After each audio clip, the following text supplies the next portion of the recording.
मित्रों, माननीय उच्च न्यायालय इलाहाबाद हाई कोर्ट के द्वारा यूपी पीसीएस का जो आपका परिणाम आया है 2024 का, इसकी मूल्यांकन व्यवस्था पे गंभीर सवाल उठाए हैं। सवाल उठाने का आखिर कारण क्या है? इसका कारण ये है कि आप कई सारे विद्यार्थियों की मार्कशीट्स को देख रहे होंगे। एक ही विद्यार्थी जो है वो 25 से 30 मार्क्स आपके प्राप्त कर रहा है, ठीक है। और जो विद्यार्थी 25 से 30 31 नंबर प्राप्त कर रहा है, उसी विद्यार्थी के बाकी 4 से 5 पेपरों में जो मार्क्स हैं वो 117 है, 119 है। आखिर कैसे हो सकता है कि कोई विद्यार्थी 119 से 120 मार्क्स, मतलब आप समझ रहे हैं 60% मार्क्स गेन करना रिटर्न में, और वही विद्यार्थी यहाँ पे 25 से 31 नंबर प्राप्त कर रहा है। दूसरा पॉइंट ये है कि जब यहाँ पे परिणाम देखे गए तो ये पाया गया कि 0 से लेकर 01 जो आपकी सीरीज है, इसमें जो आपका कंसंट्रेशन है पूरे परिणाम का, ये 8.9% है। वहीं आपका 2 से लेके 5 जो सीरीज है, चार सीरीज में भी ये भैया 5% नहीं पहुंच पा रहा। ये कैसे हो सकता है? इस तरह का भाई आपका जो अजूबा है कैसे हो सकता है कि भाई एक जगह आपके 9% है, बाकी आपकी 3 4 जो सीरीज नंबर है उसमें आपके 5% से भी कम परिणाम है। तो आप इस चीज़ को समझिए। तो इसी चीज़ों पर सब पर सवाल उठाते हुए इलाहाबाद उच्च न्यायालय ने सीधा इनसे जवाब मांगा है। अब इसमें एक बात तो मैं आपसे कहना चाहूँगा, बहुत सारी मार्कशीट्स को मतलब कि देखने के बाद कि आखिर ये बात तो सही है कि जो एग्जामिनर हैं उनके लिए भी एक दायरा सेट होना बहुत ज़्यादा ज़रूरी है कि आप आखिर कॉपीज़ को किस लेवल पे चेक कर रहे हैं। क्योंकि हो क्या रहा है यहाँ पे, मान लीजिए किसी एग्जामिनर के द्वारा, आप इसे थोड़ा ध्यान से देखिएगा क्योंकि बहुत गंभीर मुद्दा है और इसके जो मतलब कि नुकसान है वो किसी भी विद्यार्थी को हो सकते हैं। जो बच्चा सिलेक्ट हो चुका है, सीटीओ है, वो भी भविष्य में अगर एसडीएम बनना चाह रहा है तो उसका सपना रुक जाएगा अगर वो बहुत मेहनती है, हर तरह का जो पैरामीटर्स होता है उसे पूरे करता है, आंसर राइटिंग कर रहा है, सारी चीज़ें रटी हुई हैं, जो कंटेंट है उसका डाइजेस्ट है, प्रेजेंटेशन अच्छी है, ठीक है, आपकी जो राइटिंग है वो भाई पठनीय है, सही है, सारे मानक पूरे करने के बाद भी आप मार्क्स नहीं पाएंगे अगर इसी तरह का मतलब कि जो आपका है बंदरबाट चला, अगर मतलब अलॉट किए गए मार्क्स किसी भी लेवल पे कोई उसकी रेंज तय नहीं की गई। मैं यहाँ पर एक आपसे सामने एक मुद्दा उठाना चाह रहा हूँ। ये मुद्दा है क्या? ये मुद्दा ये है कि आप आखिर ऐसा कैसे हो सकता है कि कोई विद्यार्थी 25 से 35 की रेंज में मार्क्स है, एथिक्स में आपने देखा होगा कि 41, ठीक है, और वहीं पर कईयों के 95 तक नंबर हैं। ठीक है, ये होता है, अगर आपने आंसर्स क्वेश्चन छोड़ दिए, कंटेंट नहीं लिखा तो आपका 41 है। लेकिन बहुत अच्छी कॉपीज जिनका 41 है उनका बाकी सब पेपरों में 118 है, ठीक है, 117 है, 125 तक है, बस एथिक्स में ही 41 है। अब कोई विद्यार्थी जो यहाँ पे 60% मार्क्स पा रहा है अपने लगभग 5 पेपरों में, आखिर वो अचानक एक पेपर में 30-31 की रेंज में कैसे आ रहा है, और उसी पेपरों में बहुत सारे स्टूडेंट जो है 100+ तक जा रहे हैं। तो इस तरह का मूल्यांकन रेंज क्या है? मतलब आपने जो एग्जामिनर सेट किए हैं, जो कॉपी को का इवैल्यूएशन कर रहे हैं, उनके लिए आपने पैमाना क्या सेट किया है? मित्रों, आप सिविल सेवा की परीक्षा की तैयारी कर रहे हैं, मैं आप ही से सवाल उठाता हूं।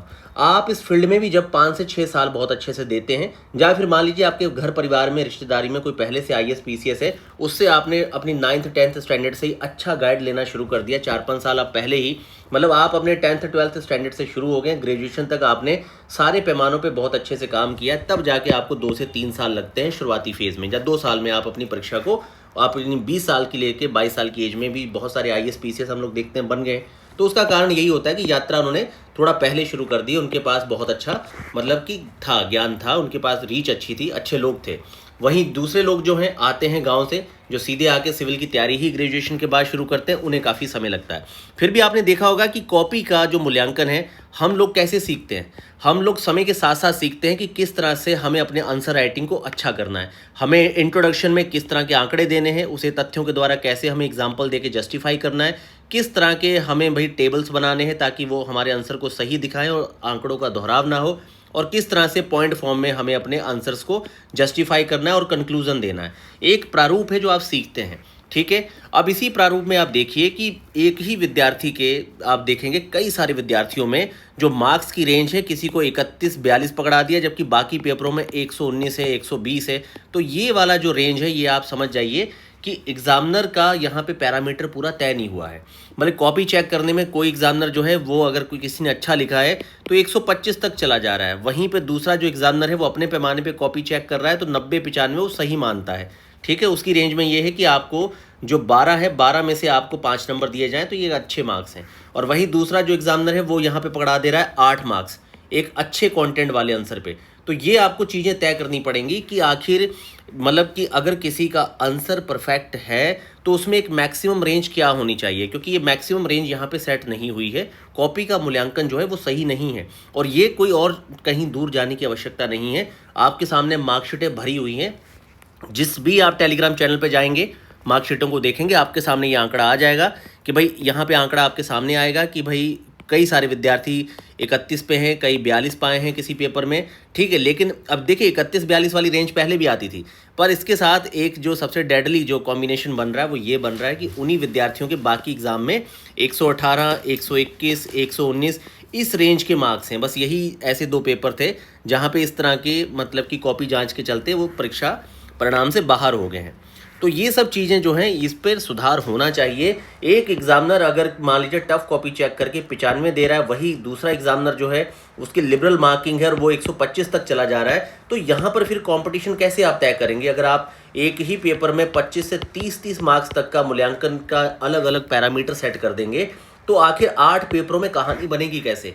क्योंकि यहाँ पे तो 5 नंबर से भी 40 नंबर का प्रभाव आता है और अगर ये 20-25 का है तब आप 150 मार्क्स किसी को आगे कर दे रहे हैं, किसी को कम, वो भी पता क्या है, सेम कंटेंट लिखने पे। अगर कोई स्टूडेंट किसी आंसर में 10 पॉइंट देता है, आप इसे समझने का यहाँ पे देखिए, मान लीजिए यहाँ पर साइबर सिक्योरिटी का ही टॉपिक है। अब साइबर सिक्योरिटी पे एक स्टूडेंट जो आंसर लिख रहे हैं, अब साइबर सिक्योरिटी पे यहाँ पे एक स्टूडेंट जो है बुडापेस्ट कन्वेंशन को दिखाता है, आपकी साइबर सिक्योरिटी पॉलिसी जो 2013 है उसके सारे कंपोनेंट्स वगैरह कि भाई क्रिटिकल इंफ्रास्ट्रक्चर सेंटर है, ठीक है, साइबर स्वच्छता केंद्र से लेके सारी चीज़ों को दिखा रहा है। यहाँ पर सुप्रीम कोर्ट में जो आपके आईटी एक्ट से जुड़े हुए कई सारे केसेस हैं, ठीक है, उन सारे केसेस को भी देता है बहुत बढ़िया से वेल प्रारूप में। यहाँ पे ये मान लीजिए यहाँ पे 8 नंबर का आंसर लिखता है एक विद्यार्थी। अब जो टाइट मार्किंग वाले हैं वो यहाँ पे 3 नंबर पकड़ा दिए हैं, 3 साढ़े 3, उनके अकॉर्डिंग ये है कि भाई जो आपकी 50% की रेंज है बेस्ट है। अब वहीं पे दूसरा इंसान इसी आंसर में अगर 5 नंबर दे रहा है तो आप समझ जाइए कि ये 5 नंबर वाली जो कॉपी है 8 में से ये 125 की तरफ जाएगी, दूसरी कॉपी आपकी 90 ही पहुँचेगी। तो ये इतना बड़ा जो अंतर है ये कम होना चाहिए। दूसरी बात है कि एक ही सीरीज में इतना बड़ा रिजल्ट आपका कैसे बन गया, इन सब विषयों पर भी सही से जांच होनी चाहिए। तो मैं मानता हूं कि जो एक सबसे अच्छी यहाँ पे फेज़ है, जो आप लोग भी इसके साथ सहमत हो सकते हैं, कि सबसे अच्छा ये मूल्यांकन है कि भाई आप मार्किंग का पैटर्न तय करिए। अगर किसी इंसान का बेस्ट आंसर है, सारे उसने आयाम जो हैं किसी भी प्रश्न के, अगर किसी विद्यार्थी के द्वारा सारे आयाम पूरे किए गए हैं, सही कंटेंट है, टू द पॉइंट लिखा गया है, 7 to 8 पॉइंट्स में उसने उसका जो आपके जो उसके क्वेश्चंस के कंपोनेंट्स होते हैं, मान लीजिए कुछ उसके कारक पूछे हैं, कुछ उसके समाधान पूछे हैं, 7 to 8 उसने टू द पॉइंट बहुत अच्छे समाधान भी दिए हैं उसके और पूरा कंक्लूजन है, तो आप एक बेस्ट आंसर का तय कर लीजिए कि आपके बेस्ट आंसर जो है कितने मार्क्स आप लेके जाएंगे 12 में से। अगर बेस्ट आप 7 लेके जा रहे हैं तो ये बेस्ट 7 का मूल्यांकन अच्छे आंसर में सब एग्जामिनर के साथ होना चाहिए। और अगर कोई एग्जामिनर बेस्ट मतलब बेस्ट क्वेश्चन लिखने पे 5 नंबर दे रहा है, 12 में से कोई 7 दे रहा है, तो ये ही है आपकी एक ऐसी चीज़ है जो सबको 100 नंबर आगे पीछे कर देती है, सेम कंटेंट सेम प्रेजेंटेशन पर। मैं बाकियों की तो बात ही नहीं कर रहा हूँ जो पेपर छोड़ आते हैं या कंटेंट बहुत अच्छा नहीं लिखते हैं, मैं बात उन मेहनती विद्यार्थियों की कर रहा हूँ जो मतलब कि अपनी प्रेजेंटेशन को सुधार चुके हैं।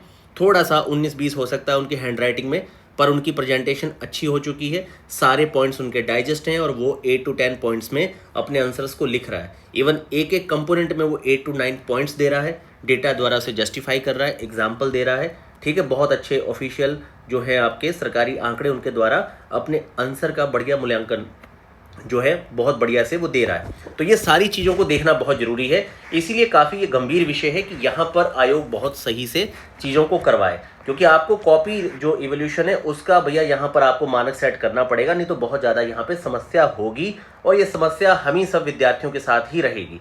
तो इसीलिए इस विषय पर आप लोग भी अपनी राय दीजिएगा, कमेंट्स जरूर करिएगा, जो आपकी राय हो जरूर बताइए, ताकि इस विषय पर कोई सही मतलब सामने निर्णय आ पाए कि आपको कॉपी इवोल्यूशन का भाई मानक तय करना पड़ेगा कि आप एक मिडल, आप बेसिक आंसर पे क्या मार्क्स दोगे, आप डेड आंसर पे क्या रख रहे हो, तो चलो 0 दे दो कोई बात नहीं, पर आप एक बेस्ट आंसर के लिए कितना पैमाना आपने रखा है, क्योंकि ये जो पैमाने में गड़बड़ियाँ इसी के चलते ही कोई विद्यार्थी 90 कोई 125 है। और ये मैं बात कर रहा हूँ एक ही विद्यार्थी की, आप देखेंगे एक ही विद्यार्थी जब यहाँ पे 3 बार मेंस लिख रहा है ना, तो तीनों बार वो अपनी मार्क्स की रेंज देख रहा है, कभी 41 पा गया है, कभी 124 पा गया। अब इतनी बड़ी कलाकारी तो नहीं है कि 60 नंबर एक ही पेपर में आप पीछे चले जाए, तो इन सब विषयों पे बहुत अच्छे से काम होना चाहिए।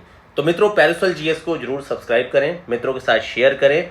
बाकी जो भी कंटेंट पीडीएफ है सारे हम लोग टेलीग्राम चैनल पर प्रोवाइड कर रहे हैं, आप हमारे टेलीग्राम चैनल के साथ भी जुड़ सकते हैं। धन्यवाद।